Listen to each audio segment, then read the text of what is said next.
She was just a waitress. At least that's what he thought when he humiliated her in front of a room full of millionaires.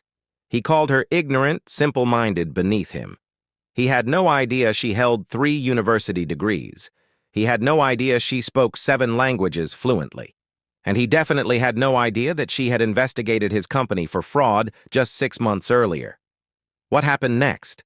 She dismantled his entire reputation in less than 7 minutes, using nothing but her intellect and the evidence he thought was safely hidden. This billionaire went from celebrated to investigated. And it all started with a broken wine glass. Stay with me because what you're about to hear will make you believe that sometimes the person you underestimate the most is the one who holds all the cards. This is the story of the night I stopped apologizing for being brilliant.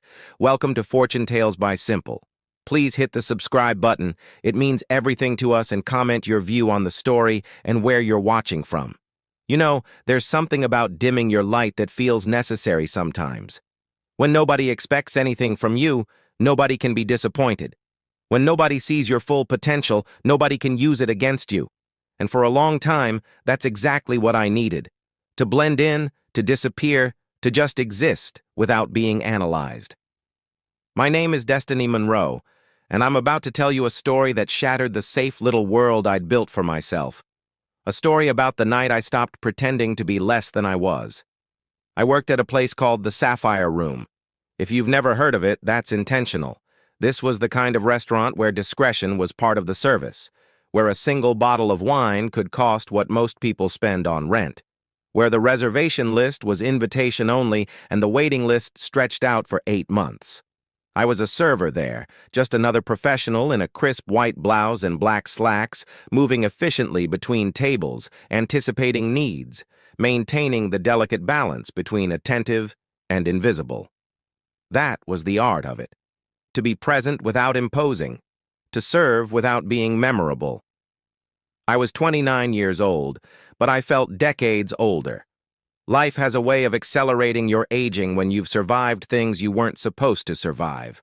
My uniform was always immaculate, my hair styled in neat professional twists, my expression carefully pleasant but neutral. I never laughed too loud.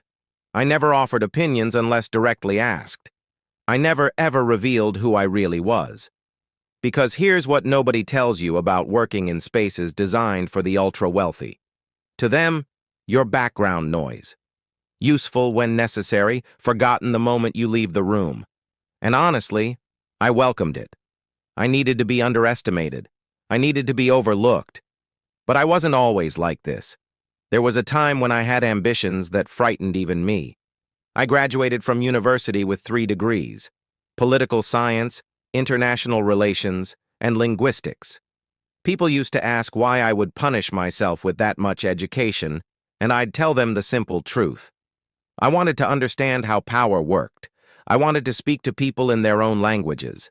I wanted to navigate the world with every possible advantage. I wanted to matter. Life had different ideas. Things fell apart. Terrible things.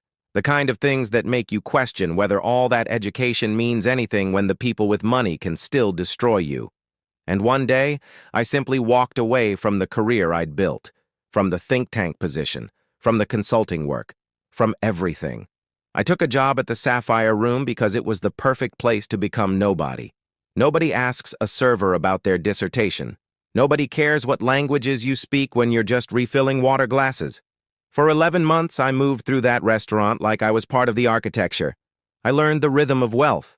I learned which guests preferred silence, which ones needed their egos stroked, which ones treated staff like fellow humans, and which ones treated us like furniture. I learned to assess a table within 30 seconds, to anticipate conflict before it erupted, to vanish before drama could pull me in. And it worked. For 11 months, I was nobody.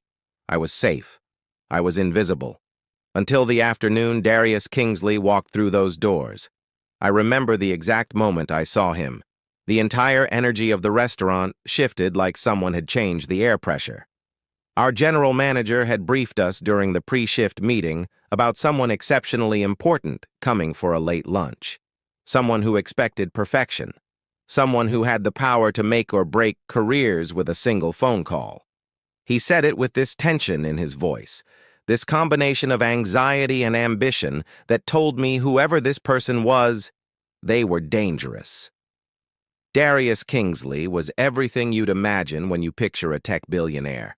Tall, fit, with a precision haircut and clothes so expensive they looked casual. He wore a watch that probably cost more than I'd earned in an entire year. His presence filled the room before he even spoke. He walked into the Sapphire Room like he owned not just the restaurant, but the entire city block. And maybe in some ways he did. Money has a way of making you feel entitled to everything and everyone. He wasn't alone. He had 4 people with him. 3 men in Silicon Valley casual, expensive hoodies and designer sneakers, and 1 woman in a dress that cost more than most people's cars. They were all smiling, laughing at something Kingsley had said. That performative kind of laughter that happens when people are desperately trying to impress someone with power over their futures. Our general manager personally escorted them to the best table in the house, the corner booth near the floor-to-ceiling windows overlooking the city skyline. The table that said, "Look at me. I own this view. I own this moment." Kingsley slid into the booth without acknowledging our manager. He was too busy holding court, gesturing expansively, dominating the conversation before anyone else could even contribute. I watched from my station near the bar, maintaining my distance. Something about him triggered an alarm in my gut. Maybe it was the way he spoke over his guests. Maybe it was the way everyone around him seemed tense despite their smiles. Maybe it was just instinct sharpened by experience. But every cell in my body said, "Stay far away from that table." I focused on my assigned section. The venture capitalist couple celebrating a successful exit. The retired CEO dining alone with a leather-bound book. The young entrepreneur nervously practicing her pitch to herself between courses. I did my job. I stayed in the background. I was excellent at it. But then Nicole, one of the senior servers, rushed up to me near the kitchen entrance. Her face was flushed, her hands trembling slightly. "Destiny," she whispered urgently, "I need you to cover Kingsley's table just for a few minutes." I spilled something on my blouse. "I need to change." My stomach dropped. "Nicole, I can't. Please," she begged. "It's just drink refills. You won't even have to speak to him. Just top off their glasses and get out. That's it." Before I could refuse, she was gone, disappearing toward the staff area. I stood there frozen, staring at that corner booth. At Darius Kingsley laughing loudly, completely oblivious that his afternoon was about to take a turn he never saw coming. And so was mine.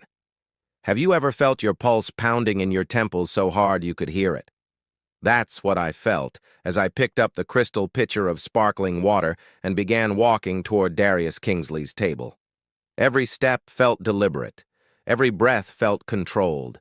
My hands were perfectly steady, though. Years of practice had taught me that much. You can be terrified internally and still appear completely composed on the outside. Kingsley was in the middle of an animated story. Something about disrupting an entire industry with his latest acquisition. Something about crushing his competition. His voice carried across the restaurant, confident and commanding, the kind of voice that expected everyone within earshot to be impressed.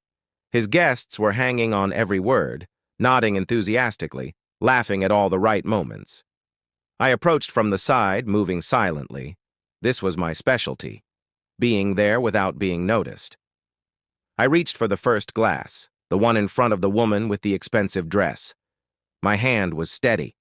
My movements were practiced, fluid, efficient. I poured without making a sound.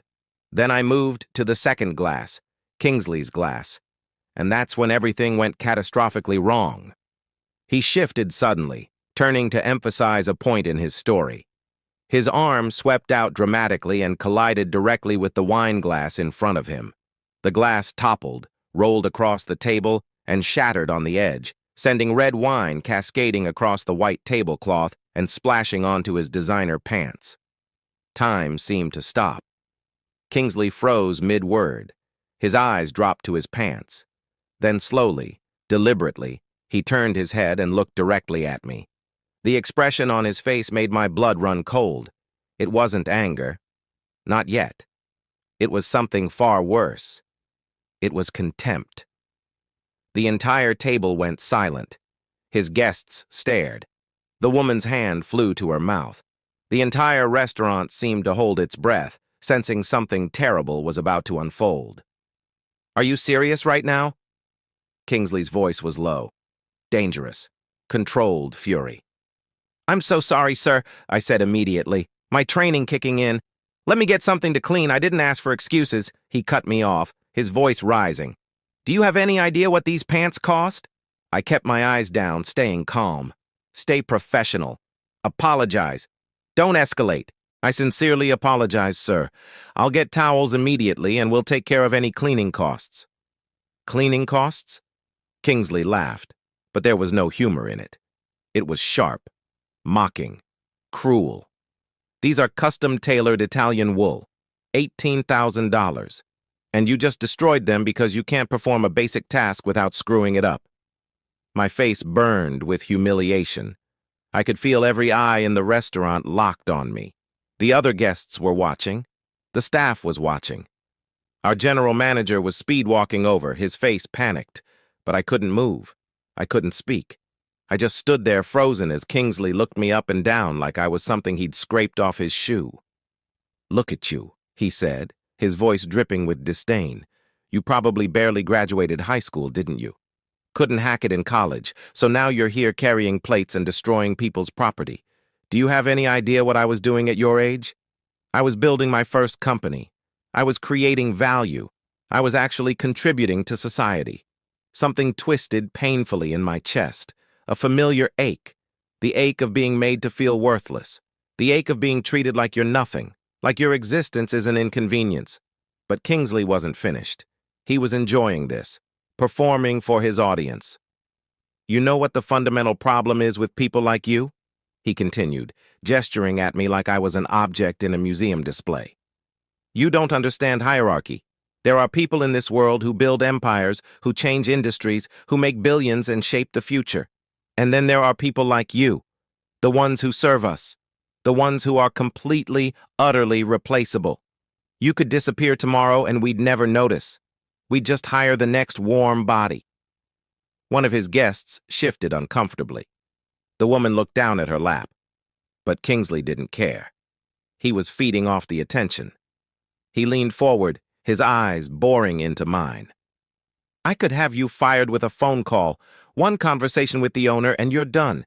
You'll be out on the street looking for another minimum wage job that you'll probably lose because you clearly can't handle even the simplest responsibilities." The words hit me like physical blows, each one landing exactly where it was designed to hurt.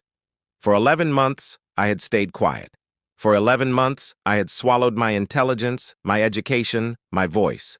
I had made myself smaller because it felt safer. But in that moment, something inside me fractured.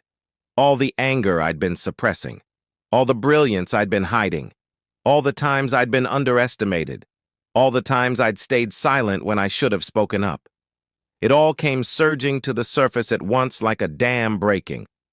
I lifted my head. For the first time in 11 months, I looked someone directly in the eyes without shrinking. And what Darius Kingsley saw in my face made him pause. It wasn't submission. It wasn't shame. It was something else entirely. It was cold, calculated fury. I set the water pitcher down on the table slowly, deliberately. Then I straightened my shoulders, lifted my chin, and did something I hadn't done in a very long time. I spoke, not as a server, but as who I really was.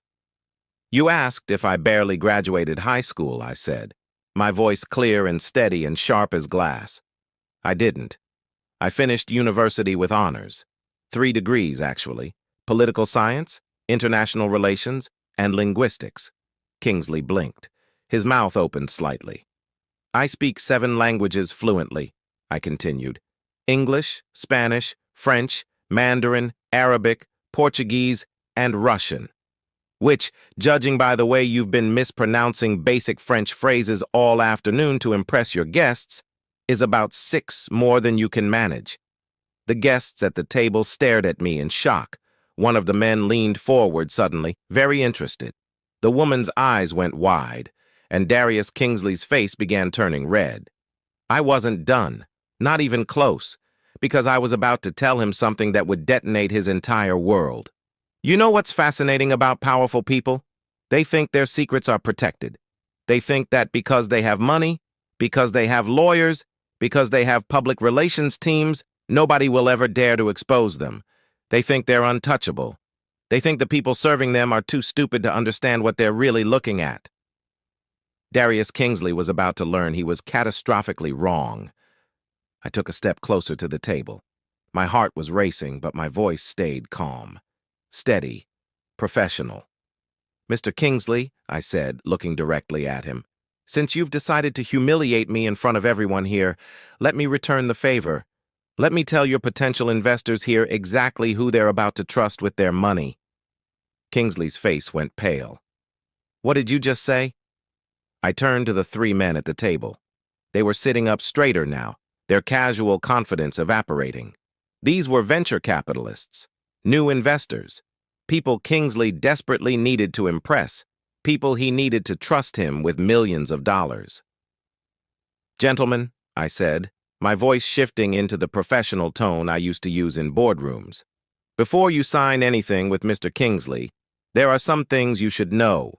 This empire he's been describing, the one built on innovation and disruption, it's actually built on stolen intellectual property, violated non-compete agreements, and systematically destroyed competitors. That's enough, Kingsley shouted, starting to stand. Sit down, I said sharply, and to my surprise he did.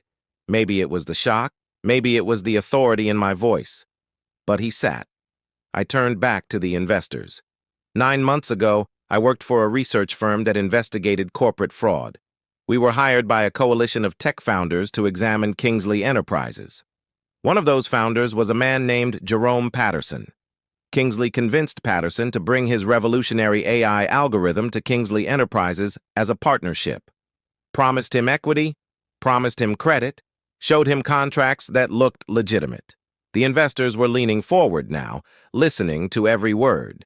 When Patterson's algorithm became the foundation of Kingsley's most successful product, Patterson discovered his name had been removed from all patents. His equity had been diluted to nothing through complex legal maneuvers.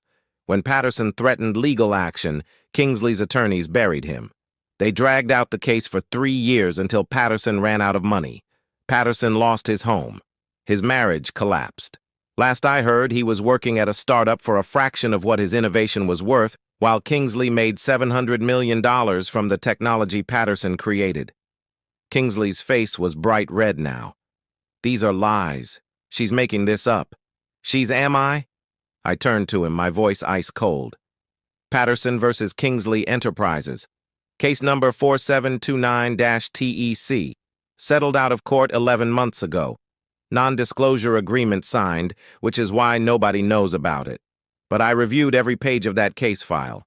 One of the investors pulled out his phone, already typing.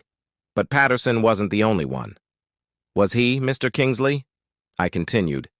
There was Lina Rodriguez, a designer who created the entire user interface for your flagship product. When you launched it, her name was nowhere in the credits. You paid her $35,000 for work that generated $400 million in revenue. When she complained, you had your legal team threaten her with frivolous lawsuits until she signed away her rights. How do you Kingsley started? How do I know? I interrupted. Because I interviewed Lina Rodriguez personally. Because I documented her case. Because I spent 6 months investigating your company, and I know exactly how you operate. The woman at the table was staring at Kingsley now, her face showing disgust and shock in equal measure. I switched to Mandarin, addressing one of the investors directly. My pronunciation was flawless. Sir, the Shanghai expansion he's pitching to you, the one with the projected 40% annual growth, those numbers are fabricated. The actual market analysis shows 12% growth at best, and that's if regulatory approval goes perfectly. Which it won't, because he's been misrepresenting his company's data privacy practices to Chinese officials. The investor's face went rigid. He understood every word. I switched to French, addressing another investor. And the Paris acquisition he mentioned earlier, the one he claims will revolutionize European markets. It's collapsing. 3 of the senior engineers quit last week because they discovered the product doesn't actually work as advertised. He's been showing investors a demo version that's completely different from the actual software. The second investor's jaw clenched. I turned back to Kingsley, speaking in English again.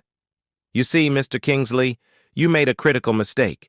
You assumed that someone wearing a server's uniform couldn't possibly have a master's degree in international relations, couldn't possibly have worked in corporate intelligence, couldn't possibly be smart enough to recognize you the moment you walked through that door. Kingsley's hands were shaking now, not from anger, from fear. But before I worked here, I continued, I specialized in investigating tech companies for fraud and intellectual property theft, and I happened to be part of the team that built a comprehensive case file on your company, a case file that's currently sitting with the Securities and Exchange Commission. Kingsley lunged forward. You can't prove any of that. I don't have to, I said calmly, because they already have the proof. The investigation is active. The subpoenas were issued 3 weeks ago. And within 6 months, everything you've built through theft and intimidation is going to be public knowledge. The lawsuit from Patterson is being reopened. 2 other victims are coming forward, and your investors, I gestured to the 3 men at the table, are about to discover that every projection you've shown them is based on technology you don't actually own. The entire restaurant was silent now. Every guest, every server, every person in that room was frozen, watching this confrontation unfold like a scene from a movie they couldn't believe was happening in real life. I leaned in close to Kingsley, my voice dropping to a whisper that only he and his table could hear. You called me replaceable. You called me uneducated. You treated me like I was nothing. But the truth is, I've known exactly who you are for months. I've watched you come here and perform, and now I've told them who you really are. I straightened up and looked at the investors.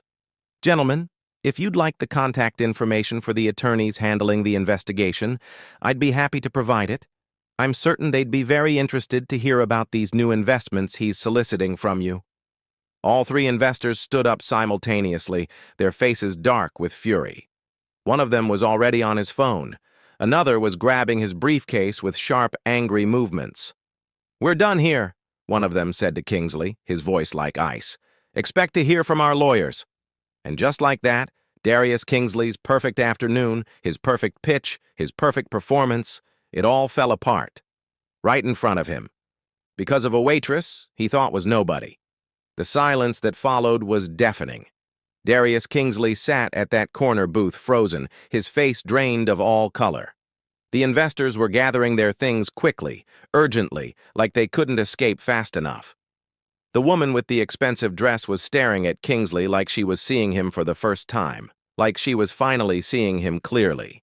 Our general manager stood a few feet away, his expression caught between shock and something that looked almost like pride. The other guests in the restaurant were whispering frantically, their phones out, probably already texting their networks about what they'd just witnessed. And I just stood there, my heart hammering so hard I thought it might crack my ribs. What had I just done? For 11 months I'd been so careful, so controlled, so invisible. And in less than 10 minutes, I'd demolished that carefully constructed facade.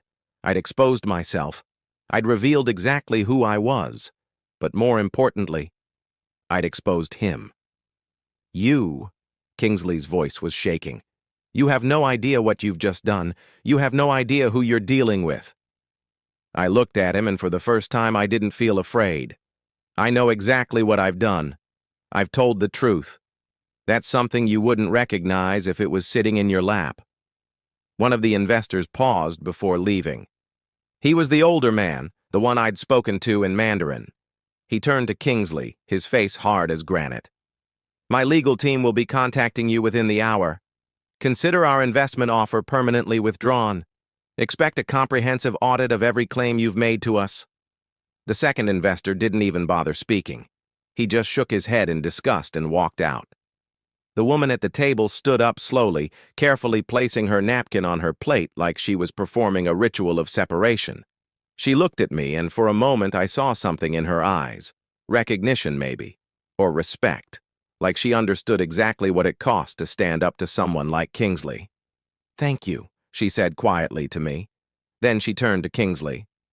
I came here thinking I was meeting an innovator. Instead, I met a thief. Don't contact me again, ever. She walked away, her heels clicking against the polished floor. Each step sounded like a punctuation mark ending a sentence. Kingsley was alone now at that enormous corner booth. The booth that was supposed to make him look important, powerful, successful. Now it just made him look isolated, exposed, small. He stood up slowly, his hands clenched into fists. "You're finished," he said to me, his voice low and venomous. "I will destroy you. I will make sure you never work anywhere again. I will ruin—" "You'll do nothing," a voice interrupted firmly. We both turned. Our general manager was stepping forward, and to my complete shock, he didn't look angry. He looked calm, resolved, almost pleased. "Mr. Kingsley," the manager said with quiet authority, "I think it's time for you to leave." Kingsley stared at him in disbelief. "Do you have any idea who I am? Do you know how much money I've spent in this restaurant?" "I know exactly who you are," the manager replied evenly. "And after what I just heard, your money isn't worth having. We don't serve thieves at the Sapphire Room. Please leave now." Kingsley's face turned purple with rage. For a moment, I thought he might actually have a stroke right there, but then he grabbed his jacket, shot me one last look of pure hatred, and stormed toward the exit. Just before he reached the door, he turned back. "This isn't over," he spat. "Yes, it is," I said calmly. "Because by tonight, every major tech publication is going to know what happened here, and they're going to start asking questions you don't have good answers for. Good luck silencing the internet." Kingsley's face went pale again. Then he turned and walked out, letting the door slam behind him. The moment he was gone, the entire restaurant seemed to exhale collectively. Conversation slowly started up again. The tension that had gripped the room began to release. But everyone was still looking at me, wondering, processing, trying to understand what they'd just witnessed. The manager approached me, his expression impossible to read. "My office," he said quietly. "Please." My stomach dropped. This was it. I was fired. Of course I was fired. I'd just caused the biggest scene this restaurant had probably ever seen. I'd exposed a billionaire customer. I'd destroyed a business lunch. I'd revealed secrets that were supposed to stay buried forever. I followed the manager through the narrow corridor to his small office. He closed the door behind us and turned to face me. I prepared myself for the worst, for the lecture, for the dismissal, for the disappointed speech. But instead of anger, he smiled. 17 years, he said, shaking his head in wonder. 17 years I've been in this industry, and I have never ever seen anything like what you just did. I blinked, confused. "I understand if you need to fire me," I started. "Fire you?" He laughed. "Destiny? You just saved 3 investors from losing millions of dollars to a fraud. You exposed a criminal. You stood up to someone who's been using his wealth to intimidate and silence people for years. Why on earth would I fire you? Because I made a scene. Because I humiliated a customer. Because you did what was right," he interrupted gently. "Listen, I've heard the rumors about Darius Kingsley for years. The lawsuits that disappear, the competitors who mysteriously fail, the employees who leave and never speak about their experience. But people like him, they're protected by their money and their lawyers. Nobody wants to stand up to them because they're terrified. And then you, a young woman he tried to destroy publicly, you brought him to his knees using nothing but truth and intelligence." He sat down behind his desk, gesturing for me to sit as well. "Destiny, you have 3 university degrees. You speak 7 languages. You clearly have an extraordinary mind. What are you doing working as a server?" I looked down at my hands, suddenly feeling all the weight of the last year pressing down on me. I was hiding. From what? From myself, I admitted quietly. From expectations. From a world that punished me for being good at my job. I worked in corporate intelligence. I was excellent at it. And then I uncovered something I wasn't supposed to see. I reported it.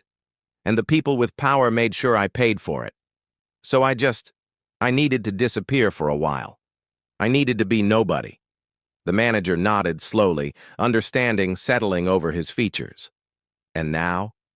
I looked up at him, feeling something shift inside me. Something fundamental. Now I think I'm done hiding.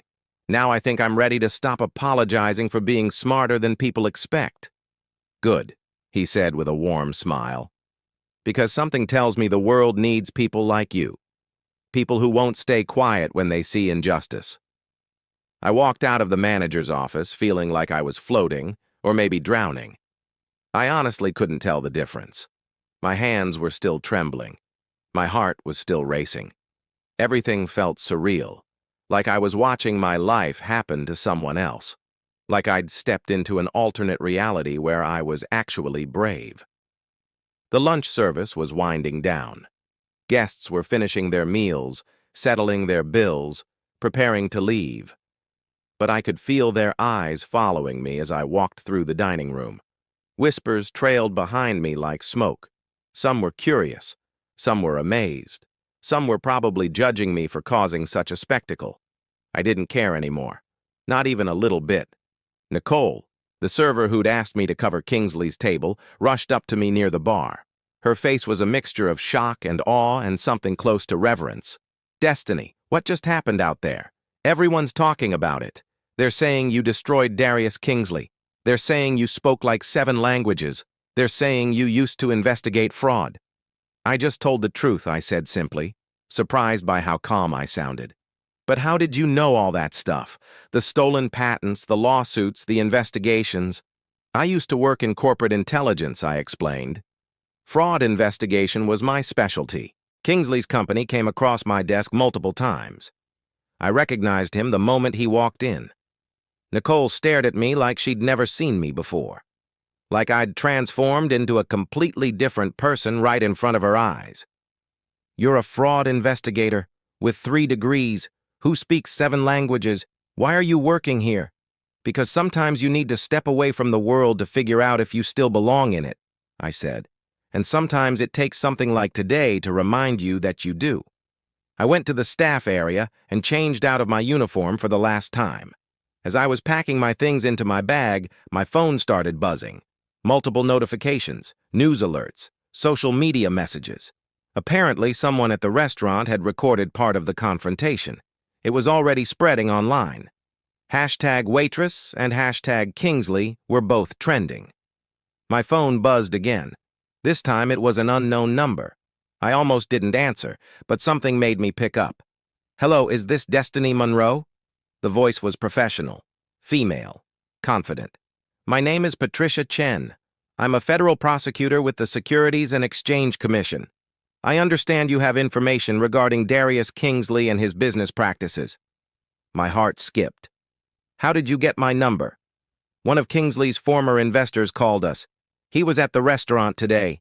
He heard everything you said and he wants to cooperate with our investigation, but he says you have specific knowledge that could help us build a comprehensive case. I sat down slowly, my mind racing. I do. I worked for Morrison Research Group. We investigated Kingsley Enterprises for 6 months. I have detailed knowledge of multiple cases, settlement agreements, victims who were silenced. Would you be willing to testify? The question hung in the air. I thought about all the people Kingsley had hurt, all the brilliant minds he'd stolen from, all the lives he'd damaged while building his empire of lies. I thought about Jerome Patterson and his lost algorithm, about Lena Rodriguez and her stolen designs, about all the victims who'd been forced into silence by money and fear and exhaustion. Yes, I said firmly. I'll testify. I'll tell you everything I know. I'll help you build the case. Thank you, Patricia said, and I could hear genuine relief in her voice. People like Kingsley get away with things because people are too afraid to speak up. What you did today took real courage. After we hung up, I sat there for a long moment, processing everything that had just happened. My phone buzzed again. Another unknown number. This time it was a text message. Ms. Monroe, this is Richard Torres from Quantum Ventures. I was at the restaurant today. I want to thank you for your honesty and your courage. If you're interested in returning to corporate intelligence work, my firm is looking for someone with exactly your skills and integrity. We need investigators who aren't afraid to stand up for what's right. Please call me. Then another message. This one from a major news outlet asking for an interview. Then another from a law firm I'd heard of, one of the most prestigious in the city. Then another, and another. Within 2 hours, I had 9 job offers. 9. From companies I'd only dreamed of working for. I sat there staring at my phone, completely overwhelmed. 11 months ago, I'd walked away from my career thinking I wasn't strong enough, thinking I'd failed, thinking I didn't belong in that world of power and secrets and high-stakes investigations. I'd made myself invisible because I was terrified of being hurt again, terrified of failing again, terrified of not being enough. But today I'd done something I never thought I could do. I'd stood up to one of the most powerful men in the industry. I'd exposed his crimes publicly. I'd protected investors from being defrauded. And I'd done it using nothing but my voice, my knowledge, and my refusal to stay silent anymore. Maybe I'd been wrong about everything. Maybe I did belong in that world after all. Maybe running away wasn't protecting me. Maybe it was just holding me back from becoming who I was always meant to be. I walked out of the Sapphire Room for the last time that afternoon. The air was crisp, refreshing. The city stretched out around me, full of possibility. And for the first time in 11 months, I felt like I could actually breathe, like the weight I'd been carrying had finally lifted. As I walked down the street, my phone rang one more time. It was the manager. "Destiny, I forgot to tell you something. That woman who was at Kingsley's table, she left something for you before she left." "Left me what?" "An envelope. $25,000. She said it was for your courage and your integrity. She said the world needs more people like you." I stopped walking, tears suddenly filling my eyes. Not sad tears, not scared tears, just overwhelmed tears. The kind that come when you realize that sometimes, just sometimes, doing the right thing actually matters. Sometimes standing up makes a difference. Sometimes your voice is more powerful than you ever imagined it could be. You know what I learned that afternoon? Silence feels safe, but it's a cage. And the moment you find your voice, the moment you stand up and speak your truth, everything transforms. Not just for you, but for everyone who witnesses it. For everyone who needed to see that it's possible. I wasn't invisible anymore. I wasn't hiding anymore. I wasn't afraid anymore. I was Destiny Monroe. I was a fraud investigator with 3 university degrees. I spoke 7 languages. I had knowledge and intelligence and courage, and I was done making myself smaller to make other people comfortable. Sometimes the quietest people carry the most dangerous truths, and when they finally speak, the world shifts in ways nobody expects. The people who underestimate you are often the ones who have the most to lose when you reveal who you really are. If this story moved you, remember this. Your voice matters. Your truth matters. Your intelligence matters. You matter. Don't let anyone convince you otherwise. Don't let anyone make you feel like you need to dim your light to make them feel brighter. The world doesn't need more silent people. It needs more people brave enough to speak up, even when their hands are shaking. Especially then. My beautiful people, thank you for watching this emotional story. If it touched your heart, please like this video so more people can learn from it. And if you're new here, hit subscribe button and turn on the notification bell. Don't miss any of our powerful stories. Before you leave, tell me in the comments, what part of today's story touched you the most? Your comments help the channel grow and bring more stories your way. See you in the next emotional journey.